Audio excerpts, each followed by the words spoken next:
Welcome to NSN news. నేను మీ PR. చాలా కాలంగా పెండింగ్లో ఉన్న సమస్యలపై రెండు తెలుగు రాష్ట్రాల సీఎంలు భేటీ అవ్వడం శుభపరిణామమని శాసన మండలి చైర్మన్ గుత్తా సుఖేందర్ రెడ్డి పేర్కొన్నారు. విభజన సమస్యలపై పంతాలకు పోకుండా ఇరు రాష్ట్రాల సమస్యలకు శాశ్వత పరిష్కారం చేసుకోవాలని సూచించారు. నల్లగొండలోని క్యాంప్ కార్యాలయంలో గుత్తా సుఖేందర్ రెడ్డి మీడియాతో చిట్చాట్ చేశారు. రెండు రాష్ట్రాల మధ్య ఉన్న సమస్యలు త్వరలోనే పరిష్కారం అవుతాయనే నమ్మకం కలిగిందన్నారు. రెండు రాష్ట్రాల సీఎంలు కలవడాన్ని అభివృద్ధి కోణంలో చూడాలని, అందులో రాజకీయ కోణం చూడవద్దని తెలిపారు. ప్రతిపక్ష పార్టీలు చేసే బెదిరింపులకు అసలు భయపడవద్దని, అప్పుడే అభివృద్ధి పనులు చేసుకోగలుగుతామన్నారు. తెలంగాణ రాష్ట్రానికి ఎత్తిపోతల ద్వారా నీటిని తీసుకోవడం తప్ప మరో మార్గం లేదని వివరించారు. కృష్ణా జలాల విషయంలో న్యాయబద్ధంగా తెలంగాణకు వాటా ఇవ్వడానికి ఏపీ ప్రభుత్వం సహకరించాలని కోరారు. ఇరిగేషన్ ప్రాజెక్టులు అన్ని త్వరితగతిన పూర్తి చేయడానికి సీఎం రేవంత్ రెడ్డి ఎంతో కృషి చేస్తున్నారని, వచ్చే 2 ఏళ్లలో ఎస్ఎల్బీసీ పెండింగ్ పనులు పూర్తి చేస్తే జిల్లాలో సాగునీటి సమస్యలు తీరుతాయని గుత్తా సుఖేందర్ రెడ్డి పేర్కొన్నారు.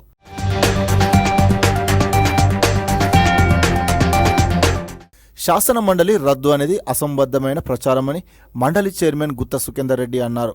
అలాంటి పరిస్థితి ఏం లేదన్నారు. 2026లో పునర్విభజన చట్టం అమలయ్యే అవకాశం ఉందని తెలిపారు. ఈ చట్టం అమలైతే తెలంగాణలో 34, ఏపీలో 50 సీట్లు పెరిగే అవకాశం ఉందన్నారు గుత్తా. రైతు బంధు, రైతు భరోసా కేవలం 10 ఎకరాల వరకు ఇస్తే మంచిదని, సేద్యం చేసే భూములకు మాత్రమే రైతు బంధు ఇవ్వాలని కోరారు. రైతు భరోసా, రైతు రుణమాఫీ అర్హులైన వారికే ఇవ్వాలని సూచించారు. శాసన మండలి చైర్మన్ హోదాలో ఉండి రాజకీయాల గురించి మాట్లాడానని చెప్పారు. జిల్లాలో ఉన్న పెండింగ్ పనులన్నీ త్వరగా పూర్తి అవుతాయని అనుకుంటున్నామని, రాష్ట్ర ప్రభుత్వం రైతు భరోసాపై ప్రజాభిప్రాయం సేకరణ చేపట్టడం మంచిదే అని గుత్తా సుఖేందర్ రెడ్డి పేర్కొన్నారు.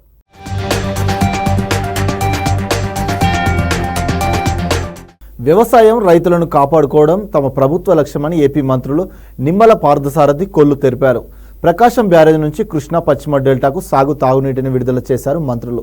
జగన్ హయాంలో నీటి పారుదల శాఖ 20 ఏళ్లు వెనక్కి వెళ్లిందన్నారు. గుంటూరు జిల్లా ఉండవల్లి వద్ద డెల్టా ప్రధాన రెగ్యులేటర్ వద్ద కృష్ణమ్మకు పూజలు చేశారు ఏపీ మంత్రులు. అనంతరం రెగ్యులేటర్ గేట్లు తెరిచి 500 క్యూసెక్కుల నీటిని విడుదల చేశారు. ఈ సందర్భంగా మంత్రి నిమ్మల రామానాయుడు మాట్లాడుతూ జగన్ హయాంలో ఇరిగేషన్ శాఖ 20 ఏళ్లు వెనక్కి వెళ్లిందని విమర్శించారు. పట్టిసీమను వట్టిసీమన్న జగన్ రైతులకు క్షమాపణ చెప్పాలని డిమాండ్ చేశారు. ఎన్టీఆర్, చంద్రబాబు హయాంలో సాగునీటికి అత్యంత ప్రాధాన్యం ఇచ్చినట్లు గుర్తు చేశారు. ఒకే రోజు 4 ఎత్తిపోతల పథకాలు ప్రారంభించామన్నారు. ప్రకాశం బ్యారేజ్ నుంచి తూర్పు, పశ్చిమ డెల్టాలకు నీటిని విడుదల చేసినట్టు వివరించారు. చింతలపూడి ప్రాజెక్టును వైసీపీ నాయకులు నిర్లక్ష్యం చేశారని మంత్రి పార్థసారథి విమర్శించారు. 5 ఏళ్లు పూడిక తీయకపోవడంతో రైతులకు అన్యాయం జరిగిందన్నారు. వైసీపీ ప్రభుత్వం నిర్లక్ష్యంతో పులిచింతల ఎండిపోయిందని మంత్రి కొల్లు రవీంద్ర మండిపడ్డారు. 40 టీఎంసీలు ఉండాల్సిన చోట 1/2 టీఎంసీ కూడా నీటి నిల్వలేదని చెప్పారు. చివరి ఎకరాకు నీళ్లిచ్చే వరకు తమ ప్రభుత్వం ప్రయత్నం చేస్తుందని వివరించారు.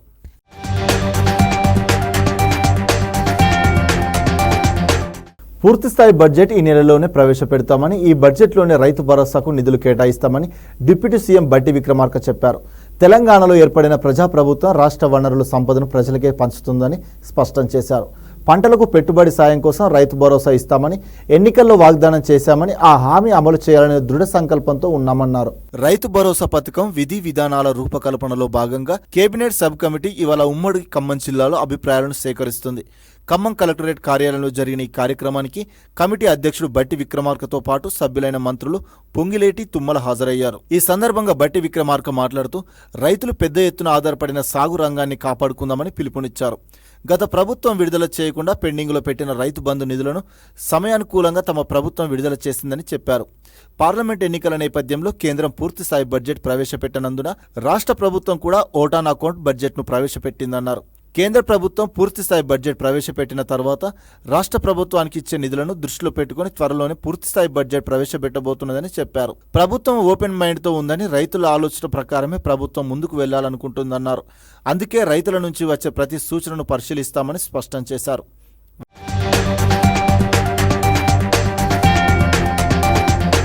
రైతుల ఆలోచన ప్రకారమే ఈ ప్రభుత్వం ముందుకు వెళ్తుందని మంత్రి తుమ్మల నాగేశ్వరరావు అన్నారు. గత ప్రభుత్వ హయాంలో అమలైన రైతు బంధు పథకంలోని లోపాలు, దానివల్ల ఆర్థిక నష్టం అందరి కళ్ల ముందు ఉందన్నారు. అటువంటి పద్ధతిలో కాకుండా నిజమైన రైతులు కష్టపడే చిన్న సన్నకారు రైతులను ఆదుకోవడమే తమ ప్రభుత్వ లక్ష్యమన్నారు. రైతుల మనోభావాల మేరకే సహాయం అందించాలనే ఉద్దేశంతో ఈ అభిప్రాయ సేకరణ చేపడుతున్నామన్నారు. రైతు భరోసా విషయంలో ఇప్పటివరకు ప్రభుత్వం ఎలాంటి నిర్ణయం తీసుకోలేదని 10 జిల్లాల్లోని రైతుల అభిప్రాయాలు తీసుకున్న తర్వాతే విధి విధానాలపై ఓ నిర్ణయం ఉంటుందన్నారు. అప్పటి వరకు రైతులకు ఆర్థిక సహాయం విషయంలో మీడియాలో వచ్చే కథనాలను నమ్మొద్దన్నారు.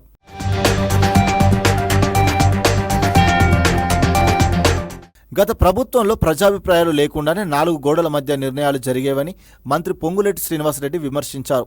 పాలకులు తీసుకున్న నిర్ణయం ప్రజలపై బలవంతంగా రుద్దారని, కాంగ్రెస్ ప్రభుత్వంలో అలాంటి పరిస్థితి లేదన్నారు. ప్రజల అభిప్రాయాల మేరకే నిర్ణయాలు తీసుకుంటుందన్నారు. రాష్ట్ర ప్రభుత్వం ఖర్చు పెట్టే ప్రతి రూపాయి ప్రజలు వివిధ రూపాల్లో కడుతున్న డబ్బేనని మంత్రి పొంగులేటి స్పష్టం చేశారు.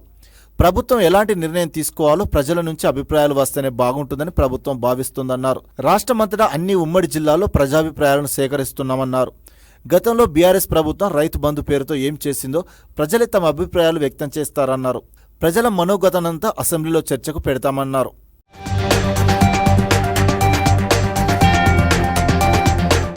గత 8 ఏళ్లలో తనకు ఒక్క పదవి లేదని, రాజ్యసభ ఎంపీగా అవకాశం కల్పించాలని కాంగ్రెస్ సీనియర్ నేత వి హనుమంతరావు కోరారు. లోక్సభ ఎన్నికల్లో సికింద్రాబాద్ ఎంపీ టికెట్ తనకిస్తే గెలిచేవాడినని వ్యాఖ్యానించారు. గాంధీభవన్లో మీడియాతో మాట్లాడారు విహెచ్. టికెట్ విషయంలో తనకు అన్యాయం చేశారన్నారు. తెలంగాణ పర్యటనకు వస్తున్న కురియన్ కమిటీ తొలుత ఎన్నికల వ్యూహకర్త సునీల్ కనుగోలును కలవాలన్నారు.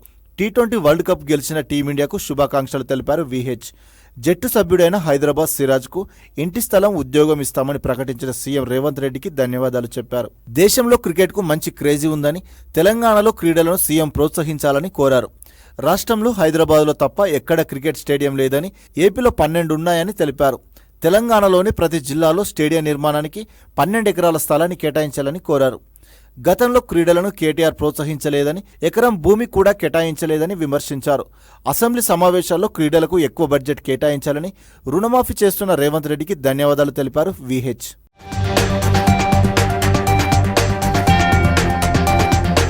ఇడుపులపాయ ట్రిపుల్-ఐటీలో గంజాయి కలకలంపై మంత్రి లోకేష్ ఫైర్ అయ్యారు.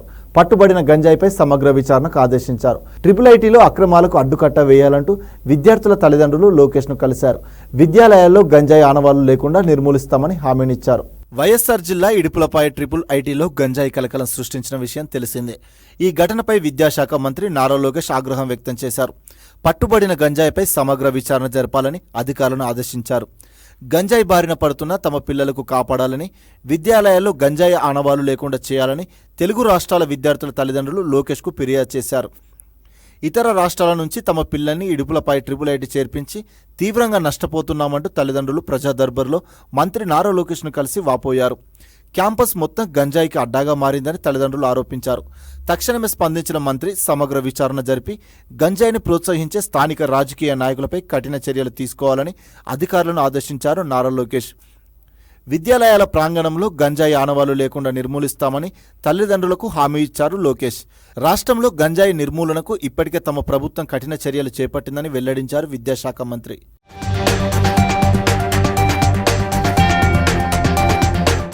విద్యార్థుల తల్లిదండ్రులు మాట్లాడుతూ క్యాంపస్లో సిబ్బంది నిర్లక్ష్యం వల్ల విద్యార్థులు మార్కుల పరంగా ఫెయిల్ అవుతున్నారని తెలిపారు. 10వ తరగతిలో 90% పైగా మార్కులు సాధించిన తమ పిల్లలకు ఇంటర్లో సిబ్బంది ఇంటర్నల్ మార్క్స్ విషయంలో నిర్లక్ష్యం వహించి ఉద్దేశపూర్వకంగా ఫెయిల్ చేస్తున్నారని తల్లిదండ్రులు ఆరోపించారు.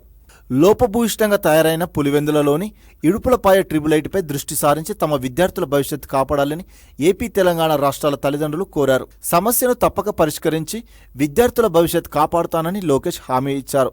కాగా ఇడుపులపాయ ట్రిపుల్-ఐటీలో 2 ఇంజనీరు విద్యార్థుల వద్ద భద్రతా సిబ్బంది గంజాయి, సిగరెట్ ప్యాకెట్లు స్వాధీనం చేసుకున్నారు. అన్నమయ్య జిల్లా గాలివీడు శ్రీ పొట్టి శ్రీరాములు, నెల్లూరు జిల్లా గూడూరు ప్రాంతానికి చెందిన విద్యార్థులు ఈ నెల 3న కడపకు వెళ్లి అదే రోజు రాత్రి ట్రిపుల్-ఐటీకి తిరిగి వచ్చారు. వారిని భద్రతా సిబ్బంది తనిఖీ చేయగా గంజాయి, సిగరెట్ ప్యాకెట్లు పట్టుబడ్డాయి. దీనిపై వారు వర్సిటీ అధికారులకు సమాచారం ఇచ్చారు. స్పందించిన ట్రిపుల్-ఐటీ డైరెక్టర్ కుమారస్వామి గుప్తా, ఏవో రవికుమార్, ఇతర కోర్ కమిటీ సభ్యులు విద్యార్థులను మందలించి వారి తల్లిదండ్రులను క్యాంపస్కు పిలిపించి కౌన్సిలింగ్ ఇచ్చారు.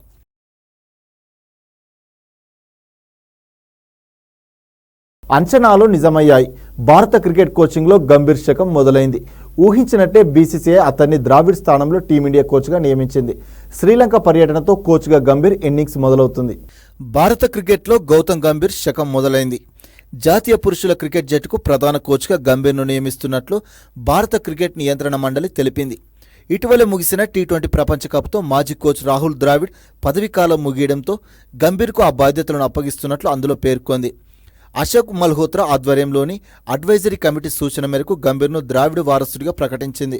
వాస్తవానికి IPL 17 ఫైనల్ ముగిసిన వెంటనే హెడ్ కోచ్ రేసులో గంభీర్ పేరు ప్రధానంగా వినిపించిన జీతభత్యాలు, సహాయక కోచింగ్ సిబ్బంది, ఇతర అంశాలపై చర్చలతో అధికార ప్రకటన ఆలస్యమైనట్టు బోర్డు వర్గాలు సమాచారం.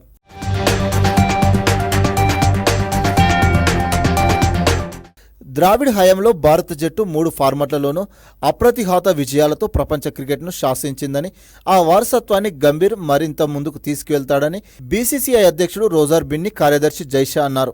ఇక ప్రధాన కోచ్గా నియమితుడైన గంభీర్కు మొదటి పరీక్ష ఈ నెల 27 నుంచి శ్రీలంకతో జరగబోయే పరిమిత ఓవర్ల సిరీస్తో మొదలవనుంది. 2004 నుంచి 2016 దాకా టీమిండియాకు 58 టెస్టులు, 147 వన్డేలు, 37 టీ20లో ప్రాతినిధ్యం వహించిన గంభీర్ భారత జట్టు 2007లో గెలిచిన టీ20 ప్రపంచ కప్, 2011లో నెగ్గిన వన్డే వరల్డ్ కప్ విజయాలలో కీలక పాత్ర పోషించాడు. IPLలో కోల్కతా నైట్ రైడర్స్కు సారథిగా 2012, 2014లో ట్రోఫీని అందించాడు. ఆటగాడిగా క్రికెట్కు వీడుకోలు పలికాక రాజకీయాలకు వెళ్లిన గంభీర్ గత ఎన్నికలలో వాటికి దూరంగా ఉన్నాడు. రానున్న రోజుల్లో ICC champions trophy, world test championship వంటి కీలక టోర్నీలున్న నేపథ్యంలో మెయిన్ ఇన్ బ్లూను గంభీర్ ఏ మేరకు విజయవంతంగా నడిపిస్తాడనేది ఆసక్తికరం.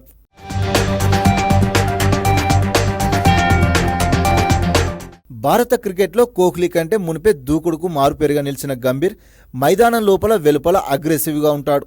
ముక్కుసూటిగా మాట్లాడే అతడి వ్యవహార శైలి కారణంగా గంభీర్ పలుమార్లు విమర్శలు సైతం ఎదుర్కొన్నాడు. అయితే రోహిత్, కోహ్లీ, జడేజా వంటి దిగ్గజాలు కెరీర్ చరమాంకంలో ఉన్న దశలో వారి స్థానాలను భర్తీ చేసే యువ ఆటగాళ్లను తయారు చేయడం గంభీర్కు కత్తిమీద సామే.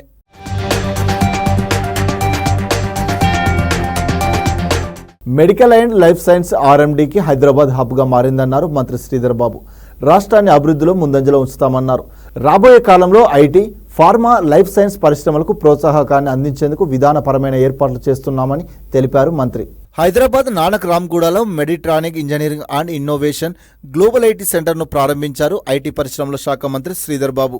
ఈ సందర్భంగా ఆయన మాట్లాడుతూ Medtronic engineering and innovation global centre లాంటి మల్టీనేషనల్ సంస్థలు ఇక్కడ ఏర్పాటు చేయడం సంతోషకరంగా ఉందన్నారు.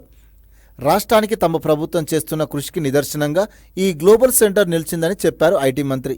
ఈ సంస్థ ద్వారా $60 మిలియన్ల పెట్టుబడులతో 300 ఉద్యోగ అవకాశాలు రాబోతున్నాయని తెలిపారు మంత్రి.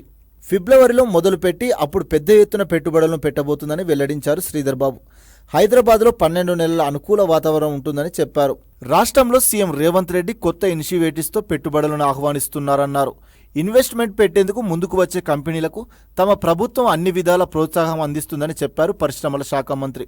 హైదరాబాద్లో మరిన్ని సంస్థల పెట్టుబడులకు ముందుకు రావాలని పిలుపునిచ్చారు మంత్రి శ్రీధర్ బాబు. ప్రముఖ వ్యాపారవేత్త రిలయన్స్ ఇండస్ట్రీస్ అధినేత ముఖేష్ అంబానీ ఇంట పెళ్లి వేడుకలు కొనసాగుతున్నాయి. ఆయన చిన్న కుమారుడు అనంత్ అంబానీ రాధిక మర్చెంట్ పెళ్లి ఈ నెల 12న జరగనున్న విషయం తెలిసిందే. దీంతో గత కొన్ని రోజులుగా అంబానీ ఫ్యామిలీ ప్రీ వెడ్డింగ్ వేడుకల్లో మునిగి తేలుతుంది. ఇందులో భాగంగా అంబానీ కుమార్తె ఈషా అంబానీ సాంప్రదాయం ఉట్టిపడేలా తయారైంది. రిలయన్స్ ఇండస్ట్రీస్ అధినేత ముఖేష్ అంబానీ ఇంట వివాహ వేడుకలు కొనసాగుతున్నాయి. ఈ వేడుకల్లో భాగంగా అంబానీ ముద్దుల కుమార్తె ఈషా అంబానీ, పెద్ద కోడలు శ్లోకా మెహతా, కాబోయే కోడలు రాధికా మర్చెంట్ సంప్రదాయ దుస్తులు అందరినీ ఆకర్షిస్తున్నారు. తాజాగా ఈషా అంబానీకి సంబంధించిన కొన్ని ఫోటోలు ప్రస్తుతం నెటిజన్లను విశేషంగా ఆకట్టుకుంటున్నాయి. అనంత్ రాధిక వివాహానికి ముందే జరిగే ఈ వేడుకల్లో ఈషా సంప్రదాయం ఉట్టిపడేలా తయారైంది. Gold blouse, blue lehenga, dupatta ధరించింది. డ్రెస్సింగ్ స్టైల్కు తగ్గట్టుగానే బంగారు వజ్రాలతో పొదిగిన ఆభరణాలను ధరించింది. మెడలో హారం, చెవి పోగులు, గాజులతో అందంగా ముస్తాబైంది. అయితే ఈషా కేశాలంకరణ మాత్రం ఫ్యాషన్ ప్రియులను ఎంతగానో ఆకట్టుకుంటుంది. సౌత్ ఇండియన్ టచ్తో తన జడను అలంకరించుకుంది ఈషా. వజ్రాలు, రత్నాలతో కూడిన బంగారు జడను తన జుట్టుకు తగిలించి పైన పూలతో అందంగా అలంకరించుకుంది. ఇందుకు సంబంధించిన ఫోటోలను సెలబ్రిటీ స్టైలిస్ట్ అనైతా ఫ్రాఫ్ అడాజానియా ఇన్స్టాలో షేర్ చేసింది. ప్రస్తుతం ఈ ఫోటోలు విశేషంగా ఆకట్టుకుంటున్నాయి. కాగా పారిశ్రామికవేత్త వీరేన్ మార్చెంట్ కుమార్తె రాధికతో అనంత్ వివాహం జూలై 12న జరగనున్న విషయం తెలిసిందే. ఈ వివాహానికి ముంబైలోని బంద్రా కుర్లా కాంప్లెక్స్లో గల జియో వరల్డ్ కన్వెన్షన్ సెంటర్ వేదిక కానుంది. 3 రోజుల పాటు జరిగే ఈ పెళ్లి వేడుకలకు బాలీవుడ్, టాలీవుడ్, హాలీవుడ్ ప్రముఖులు హాజరు కానున్నట్లు తెలుస్తుంది. ఈ నెల 12న ముఖ్య ఘట్టమైన శుభ వివాహతో మొదలయ్యే ఈ వేడుకలు 13న శుభ ఆశీర్వాద్, 14న మంగళ ఉత్సవ్తో ముగుస్తాయి. ఇప్పటికే పెళ్లి ఏర్పాట్లు చకచకగా జరుగుతున్నాయి.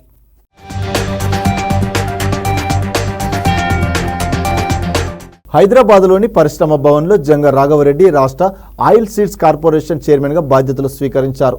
ఈ సందర్భంగా రవాణా బీసీ సంక్షేమ శాఖల మంత్రి పొన్నం ప్రభాకర్ ఆయనకు శుభాకాంక్షలు తెలిపారు. వంట నూనె దిగుమతులు తగ్గించే ఫామ్ ఆయిల్ను ప్రోత్సహించి నూనెలు ఇక్కడే అధికంగా ఉత్పత్తి అయ్యేలా ప్రోత్సహించాలని రాఘవరెడ్డికి సూచించారు మంత్రి పొన్నం. ఆయిల్ ఫార్మ్ వ్యవసాయ సంబంధిత పంటలు వాటిని వ్యవసాయ శాఖతో సమన్వయం చేసుకుంటూ స్వయం సమృద్ధి సాధించేలా ఆయిల్ సీడ్స్ కార్పొరేషన్ పనిచేయాలని మంత్రి పొన్నం జంగాకు పలు సూచనలు చేశారు.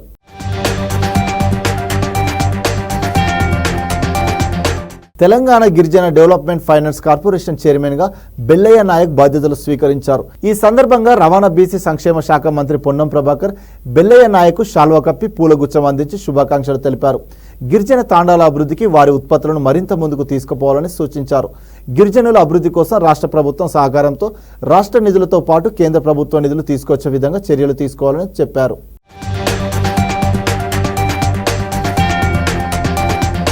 ప్రజాప్రతినిధులు అధికారుల సమన్వయంతో పారిశుద్ధ కార్యక్రమాలు నిర్వహించడం ద్వారా మెరుగైన ఫలితాలు సాధించవచ్చునని చంద్రగిరి ఎమ్మెల్యే పులివర్తి నాని అన్నారు. స్టాఫ్ డయేరియా కార్యక్రమంలో భాగంగా తిరుపతి మండలం మంగళం పంచాయతీలో ప్రత్యేక పారిశుద్ధ డ్రైవ్ను కలెక్టర్ వెంకటేశ్వర్తో కలిసి ఎమ్మెల్యే ప్రారంభించారు. వీధుల్లో పేరుకుపోయిన వ్యర్థాలను కలెక్టర్తో కలిసి స్వయంగా శుభ్రం చేశారు. తడి చెత్త పొడి చెత్త నిర్వహణకు త్వరలో చెత్తబుట్టలు అందజేస్తామన్నారు. ఎన్నికలకు ముందు ఇచ్చిన ప్రతి హామీని నెరవేరుస్తామన్నారు. మంగళంలో గంజాయి బ్యాచ్ ఆగడాలను అడ్డుకుంటామని చెప్పారు. ప్రతి శుక్రవారం మనం నీటి నిల్వలపైన పరీక్షిస్తూ వాటిని ఎక్కడెక్కడ అపరిశుద్ధిగా ఉందో వాటన్నిటిని కూడా క్లీన్ చేస్తే ఈ డయేరియా రాదు. అదేవిధంగా ఉమ్మడి మంగళం పంచాయతీని ఆదర్శంగా చేయాలని కూడా మాట్లాడటం జరిగింది. నిన్న కూడా ఎస్పీ గారిని కూడా కలిసి ఇక్కడ గంజాయి దానిపైన కూడా నిన్న కూడా ఇక్కడ ఒక చిన్న సంఘటన జరిగింది. ఒక బస్సును కొట్టి అద్దాల బాలు కొట్టి చేశారు గంజాయికి సంబంధించింది. దాన్ని కూడా ఎస్పీ గారి దృష్టి తీసుకుని వెళ్ళాం. త్వరలో కూడా ఇక్కడ ఉమ్మడి మంగళం పంచాయతీకి సంబంధించి ఇక్కడ ఒక పోలీస్ స్టేషన్ కూడా పెట్టేదానికి ఏర్పాటు చేస్తాను. గతంలో ఎలక్షన్లో మేమైతే ఏ విధంగా చెప్పాము శాంతి భద్రత కానీ పరిశుభ్రత కానీ ఇంటి స్థలాల్లో ఇంటి కానీ తాగునీటి సౌకర్యం కూడా అన్నిటికీ. ఏపీలోని అనంతపురంలో సెంట్రల్ డ్రగ్ స్టోర్ అధికారుల నిర్లక్ష్యంతో లక్షలు విలువ చేసే ఔషధాలు పనికిరాకుండా పోయాయి. అనంతపురం సూపర్ స్పెషాలిటీ ఆసుపత్రి ఆవరణలోని సెంట్రల్ డ్రగ్ స్టోర్ నుంచి జిల్లాలోని ప్రభుత్వ ఆసుపత్రులకు ఆరోగ్య కేంద్రాలకు మందులు సర్జికల్ సామాగ్రి సరఫరా చేస్తారు. అయితే ఇందులో దాదాపు 60 రకాల ఔషధాల గడువు ముగిసే వరకు సెంట్రల్ స్టోర్లోనే నిల్వ ఉంచినట్టు తెలుస్తుంది. వాటిని స్టోర్ సమీపంలోని జనరేటర్ గది పక్కన ఉన్న గదిలో పడేశారు. వాటిని చూపించేందుకు డ్రగ్ స్టోర్ ఇన్ఛార్జ్ వెనుకడుగు వేస్తున్నారు. ఆ గది తాళాలు దొరకడం లేదంటూ మభ్య పెడుతున్నారు. సాధారణంగా గడువు తేదీ దగ్గర పడుతున్నప్పుడే ఆయా మందుల వివరాలను స్టోర్ ఇన్ఛార్జ్ ఉన్నతాధికారుల దృష్టికి తీసుకువెళ్లి ఉంటే వినియోగం ఎక్కువగా ఉన్న ప్రాంతాలకు వాటిని సరఫరా చేసేవారు. స్టోర్ ఇన్ఛార్జ్ నిర్లక్ష్యానికి వైద్య ఆరోగ్య శాఖ లక్షల రూపాయలు నష్టపోవాల్సి వచ్చింది.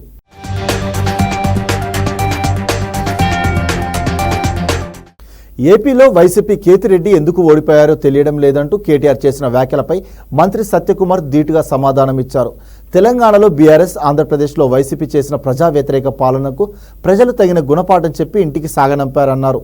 మీకు మీరే మంచివారంటూ సర్టిఫికెట్లు ఇచ్చుకుంటే సరిపోతుందా కేటీఆర్ అంటూ ప్రశ్నించారు.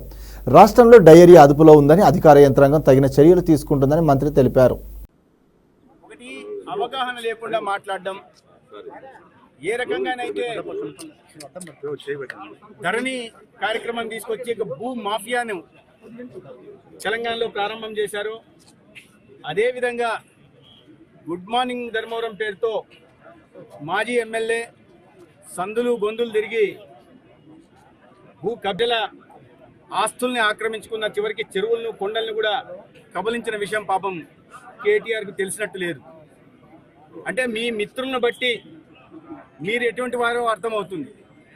సరే, ఈయన కేతిరెడ్డికి ఆయనతో ఉన్న మిత్రత్వం గురించి ఈయన ఎటువంటి వాడో, తెలంగాణను మొత్తం దోచేసిన కేటీఆర్కి ఇటువంటి మిత్రులు ఉండడం బట్టి, అంటే దొంగలు ఊళ్ళు పంచుకున్నట్టుగా తెలంగాణలో మీరు, ఆంధ్రప్రదేశ్లో జగన్మోహన్ రెడ్డి, ధర్మవరంలో కేతిరెడ్డి, వీళ్ళందరూ కలిసి భూ కబ్జాలకు పాల్పడుతూ ప్రజా కంటకులుగా మారి ఇవాళ ఓటమి తర్వాత మేము ప్రజల్లోకి వెళ్ళాం, మేము మంచి చేశాం, మీరు మంచి చేస్తుంటే ప్రజల్లోకి వెళ్ళి. ఏపీలోని ఉమ్మడి విశాఖ జిల్లాలో రేపు ముఖ్యమంత్రి చంద్రబాబు పర్యటించనున్నారని హోంమంత్రి అనిత వెల్లడించారు.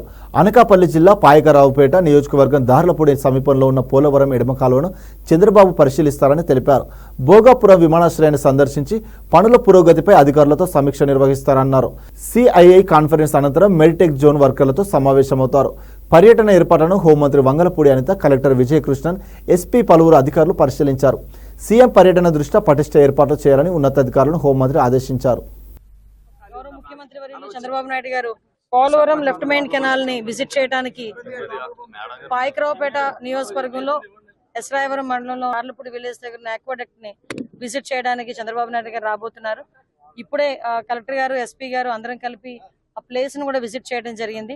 ఏదైతే చంద్రబాబు నాయుడు గారు డే ఫస్ట్ నుంచి కూడా పోలవరాన్ని కంప్లీట్ గా పూర్తి చేయాలి, పోలవరాన్ని పూర్తి చేసి సుమారుగా ఇక్కడ ఉన్న రైతాంగాన్ని అందరినీ ఆదుకోవాలి అన్న ఒకే ఒక కళతో ఈ రోజు కూడా చంద్రబాబు నాయుడు గారు పనిచేయడం, మన ముఖ్యమంత్రి వర్యులు పనిచేయడం మనందరం చూసాం. మార్నింగ్ వైజాగ్ ఎయిర్పోర్ట్ లో దిగి అక్కడ నుంచి బై హెలికాప్టర్ ఇక్కడికి వస్తారు. హెలిప్యాడ్ కూడా ఇక్కడ మన స్కూల్లోనే హెలిప్యాడ్ కూడా పెట్టుకొని అక్కడ నుంచి సార్ అక్కడికి ఆక్వాడక్ట్ దగ్గరికి వెళ్ళి విజిట్ చేసి అక్కడ మన ఇరిగేషన్ డిపార్ట్మెంట్ తాలూకా ప్రెజెంటేషన్ కూడా విని అక్కడ నుంచి మన తిరిగి ఇక్కడికి వచ్చి ఇక్కడ నుంచి భోగాపురం సార్ ఎయిర్పోర్ట్ కూడా విజిట్ చేయడానికి, కన్స్ట్రక్షన్ లోని ఎయిర్పోర్ట్ కూడా విజిట్ చేయడానికి అక్కడికి వెళ్తారు, భోగాపురం వెళ్తారు సార్. అక్కడ నుంచి మళ్ళీ వైజాగ్ వచ్చి కొన్ని కార్యక్రమాలన్నీ ముగించుకొని మళ్ళీ సాయంత్రానికి ఆయన విజయవాడ చేరుకుంటారు. కాళేశ్వరం ప్రాజెక్టులోని మేడిగడ్డ బ్యారేజ్కు భారీగా నీరు వస్తుంది. గోదావరి పరివాహక ప్రాంతాల్లో పడిన వర్షాలతో మేడిగడ్డకు వరద వస్తుంది. దీంతో బ్యారేజ్లోని 85 గేట్లను తెరిచి దిగువకు నీళ్లు వదులుతున్నారు అధికారులు. మేడిగడ్డ బ్యారేజ్కి ఇన్ఫ్లో 41,500 క్యూసెక్కులుగా ఉండగా అవుట్ఫ్లో కూడా 41,500 క్యూసెక్కులుగా ఉంది. బ్యారేజ్లోకి వచ్చిన నీటిని వచ్చినట్టు విడుదల చేస్తున్నారు అధికారులు.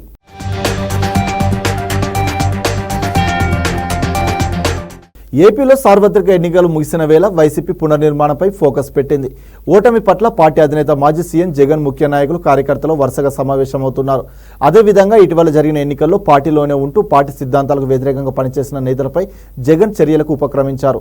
ఈ క్రమంలోనే శ్రీ సత్యసాయి జిల్లా కదిరి మాజీ ఎమ్మెల్యే డాక్టర్ సిద్ధారెడ్డిని పార్టీ నుంచి సస్పెండ్ చేస్తున్నట్లుగా తాడేపల్లిలోని వైసీపీ ప్రధాన కార్యాలయం ఉత్తర్వులు జారీ చేసింది. అయితే సార్వత్రిక ఎన్నికల్లోనూ సిద్ధారెడ్డి పార్టీ వ్యతిరేక కార్యకలాపాలకు పాల్పడినట్లు ఫిర్యాదులు పెద్ద ఎత్తున రావడంతో అధినేత జగన్ ఈ నిర్ణయం తీసుకున్నారు.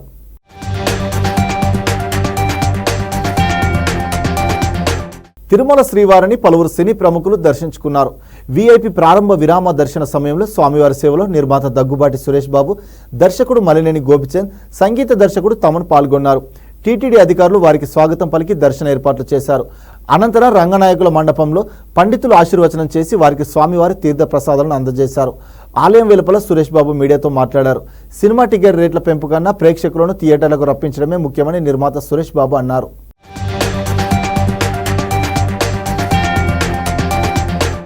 ఆంధ్రప్రదేశ్లో రవాణా శాఖ సేవలన్నీ త్వరలోనే ఒక వెబ్సైట్ కిందకి రానున్నాయి. కేంద్ర ప్రభుత్వం రూపొందించి దేశవ్యాప్తంగా అమలు చేస్తున్న వాహన్ వెబ్సైట్ను వాహనదారులకు అందుబాటులోకి తెచ్చేందుకు అధికారులు కసరత్తు చేస్తున్నారు. ఎన్టీఆర్ జిల్లాను పైలట్ ప్రాజెక్టుగా తీసుకొని వెబ్సైట్ నిర్వహణలో ఎదురవుతున్న సాంకేతిక సమస్యలను గుర్తించి సరిచేస్తున్నారు. ఈ విధానం విజయవంతమైతే రవాణా శాఖ అమలు చేస్తున్న ఈ ప్రగతి సైట్ను పూర్తి స్థాయిలో నిలిపివేసి రాష్ట్ర వ్యాప్తంగా వాహన్ ద్వారా మాత్రమే వాహనదారులకు సేవలందించనున్నారు.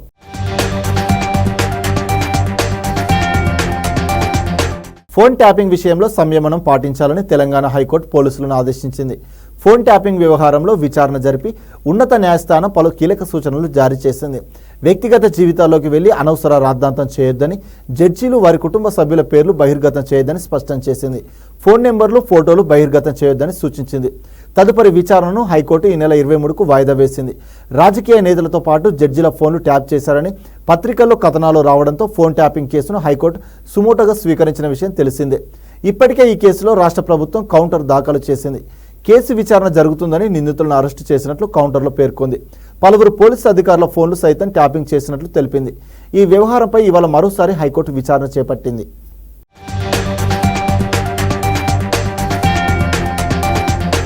ఇంతటితో ఈ వార్తలు సమాప్తం. మరిన్ని వార్తలతో మళ్ళీ కలుద్దాం. అంతవరకు చూస్తూనే ఉండండి మన NSN న్యూస్.